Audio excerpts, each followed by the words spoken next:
Takis Joshua.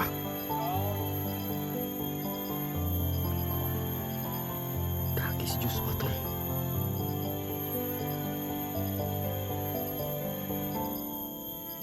Parang na-hypnotize tong bata na to. Joshua, makinig ka sa akin. Sino ka? Kuya Junji mo to. Sino ka? Makinig ka sa akin. Alam kong na-hypnotize ka. Kunin mo yung kwintas. Diyos, gamitan ko to ng oras yun.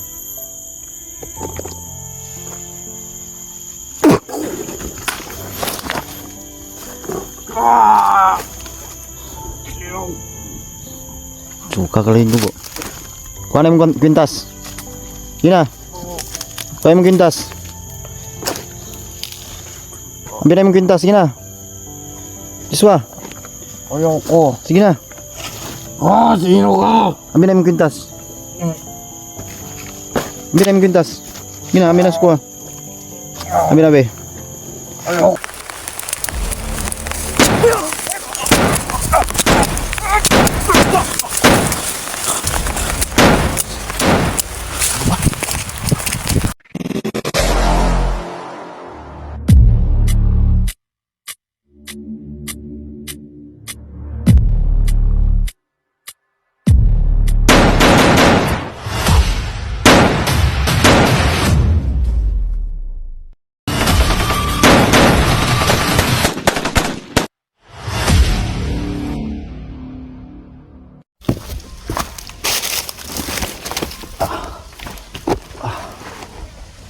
Pahinga muna tayo tol kasi sobrang init ng panahon. So ito yung karugtong ng aking video. So pinutol ko na lang kanina. Wala talaga magmasid tayo. Nakakala talaga yung mga tauhan ni Commander Badang tol. So ang dami nila. Sana tulong hindi na-hypnotize si Joshua. Kung nangyari yun, ewan ko kung hindi ko lang siguro gamitan ng oras yun. Hindi ko babarilin kasi pag binaril ko yun sigurado mamatay siya. Dahil sabi ng diwata sa akin, once mabaril ko hindi na talaga mabuhay tol. Kasi may basbas tong bala ko at saka yung baril ko.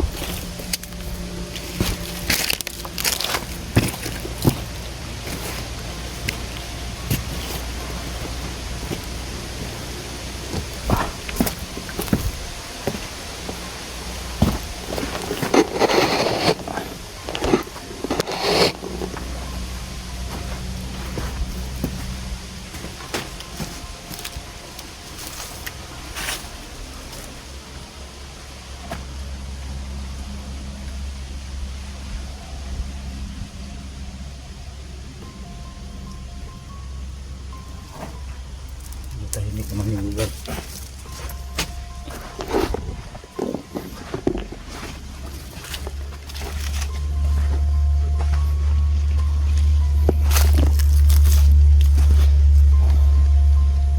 Kailangan maging wais tayo dito. Hindi tayo papadala sa tahimik ng ulo. Mahirap na. Pag ikapapahamak pa natin.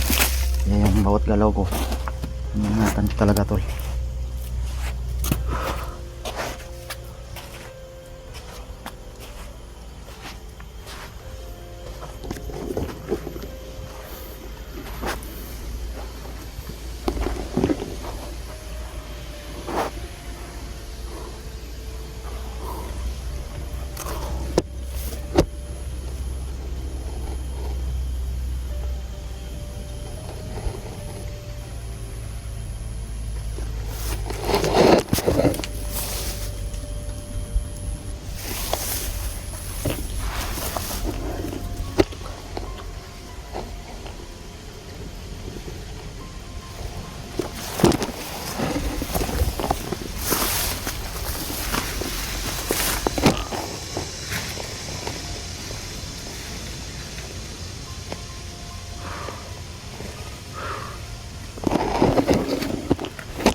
Parang uulan naman yata.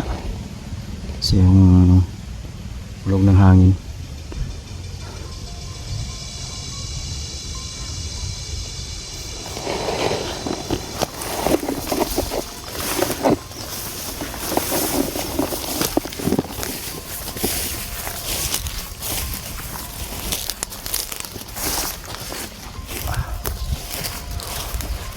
Buti lang, may dala tayong tinapay. Lagyan yung tiyan natin.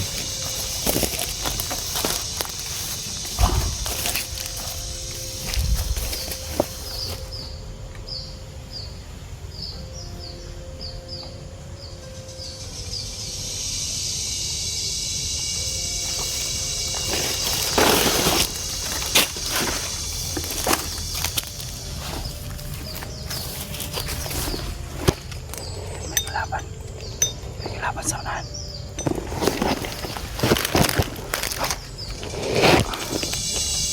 Yan. May laban sa unahan. Orasyon na natin yan, tol. Ang gusto ko dyan, masunog. Sunugin ko yan, tol. Tingnan nyo. Panoorin nyo kung paano ko yan sinugin.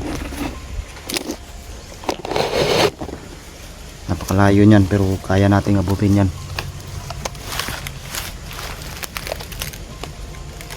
Orasyon para masunog ka. Tingnan nyo, tol.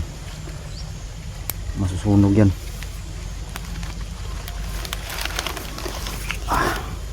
Tingnan nyo. Tingnan natin. Masusunog yan, tol.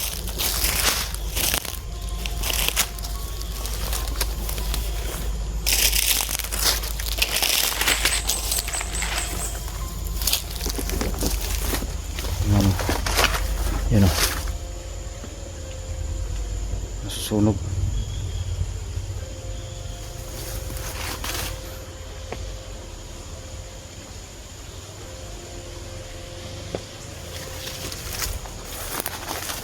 Sunog, tol.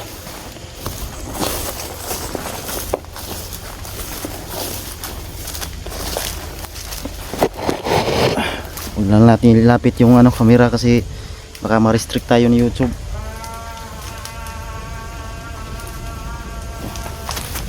Narinig nyo, tol? Kirig-kirig.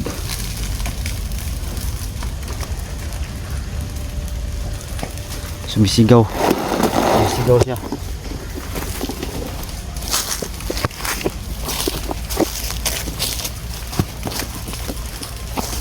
Ayan. Wala na. Pulbos. Pulbos ang resulta nun.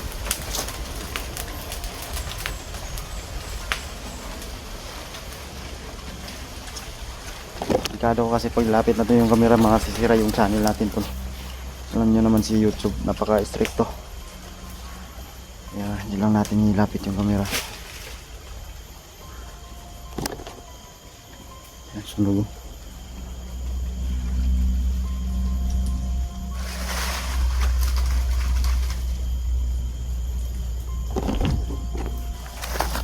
Baho. Baho ng amoy ng tao.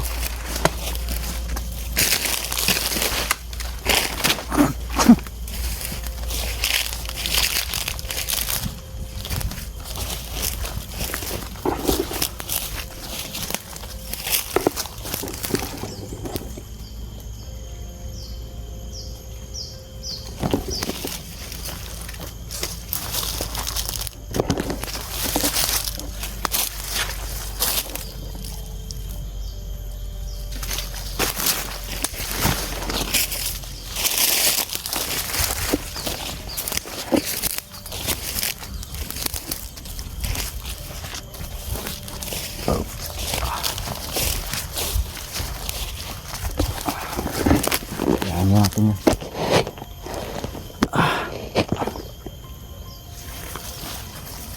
Para mahanap natin yung kampo, tol. Kung saan nilagay si Joshua. Kailangan mahanap natin yung bata na yun.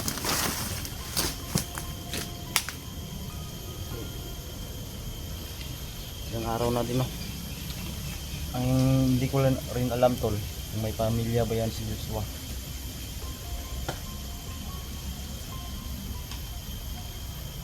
Saka yun si Jack, no? Si Jack may ina siya, may mama daw siya. Kaya yun purpose niya, ayaw niya sumama sa akin pa uwi. Dahil hinahanap niya yung mama niya. Kaya meron naman pilitin to natin yung bata. So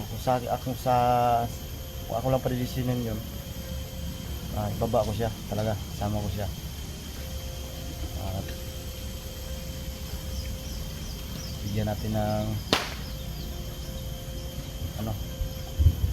madamit, no? Yan, normal natin siya. Kawawa din yung buhay niya. So wala tayong magawa kasi yun ang gusto niya. Ayun niya talagang umuwi.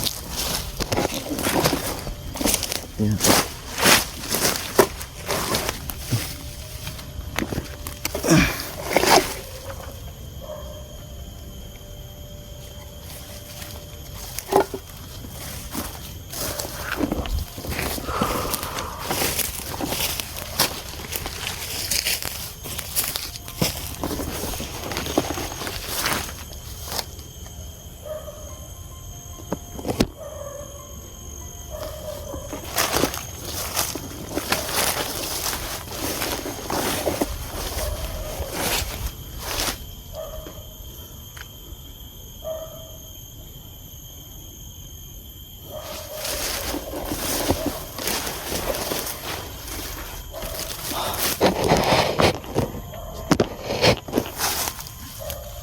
Oh, kakain muna tayo ulit tol kasi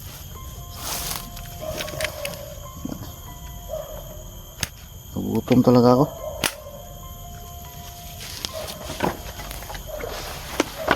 Yun ba yung tinapay?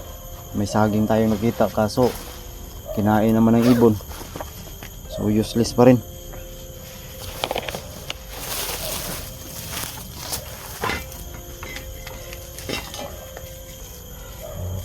Tatlo na lang. Ang tubig sa balon, kunti na lang, wala lang kalahati.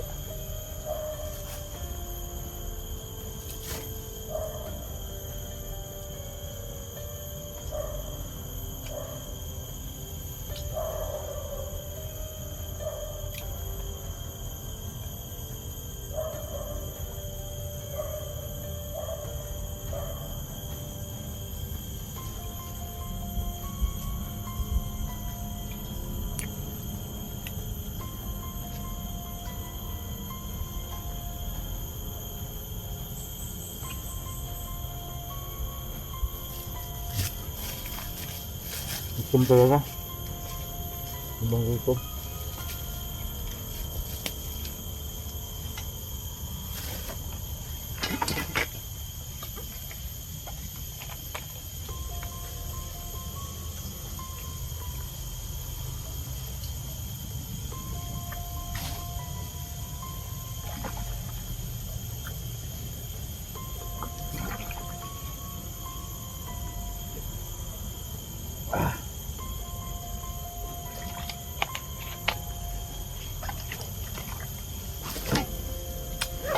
Sana mali yung iniisip natin tol na si Joshua na hypnotize, no?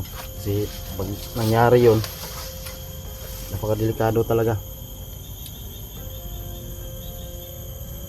Mahirap na kasi siyempre baka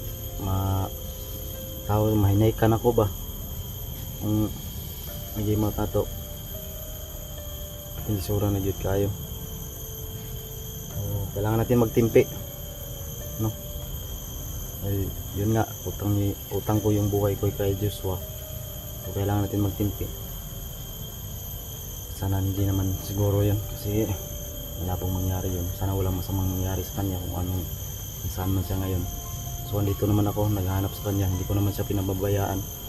So gawin ko talagang lahat tol, makita ko lang siya mababa, no? Abot na aking makakaya. Sana hindi walang masamang mangyari sa kanya yun.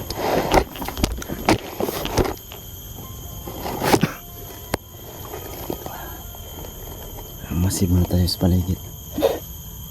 Mahirap na. kalaban.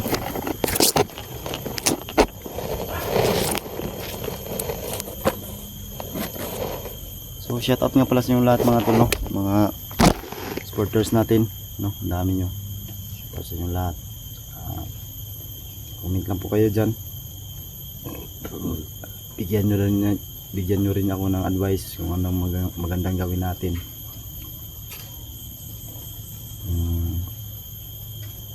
Sakali mang na mangyari yun kay Joshua, sana hindi no, kasi mahirap na pag nangyari yun. Makalaban na natin siya, pero hindi naman siguro. Mabait na bata yun, kaya hindi pa babayaan ng Panginoon na mangyari yun sa kanya.